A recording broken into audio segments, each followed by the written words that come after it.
She said, if you're going to buy 2 or 3 properties a year, get yourself a good real estate agent. But if you're going to buy more than that, it would pay off for you to have your own license.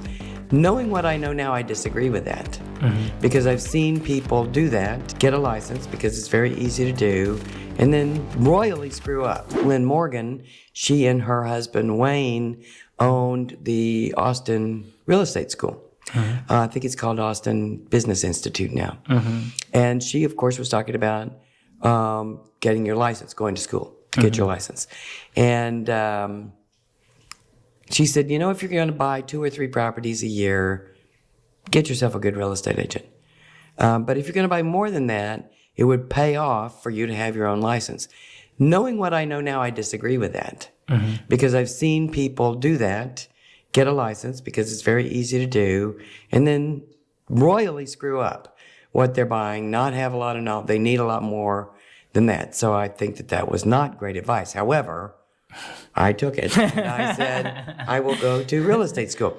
And I think like the first day in real estate school, I was looking at the slides up there and I thought, oh my God, I need to be doing this. I need to be doing this for other people too, not just investing on my own. And so that is how I got into it. Yeah, that's interesting you say. It seems like you've had like a very, like most people that get their real estate license, they're not thinking like so much long-term like investing. It seems like you're very financially like prudent. Have you always kind of like been that way? As much as I could, but more as I got older, I would say.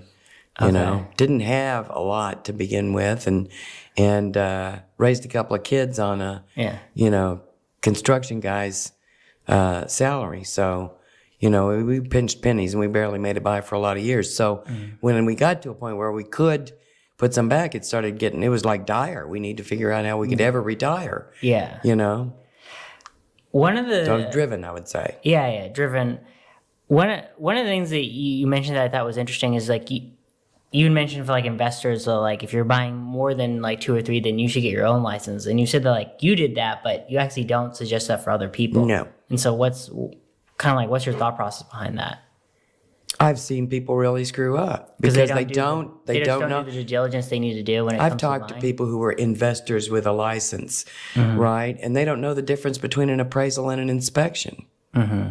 It's like, did you get it inspected? Did you get it? Yeah, I did. Yeah. Well, did you get it inspected? Yeah, I got it inspected. Send me the inspection, and it's an appraisal. They don't know the difference. Yeah, I see. So they don't know what to pay attention to on an inspection. There's a lot of nuts and bolts,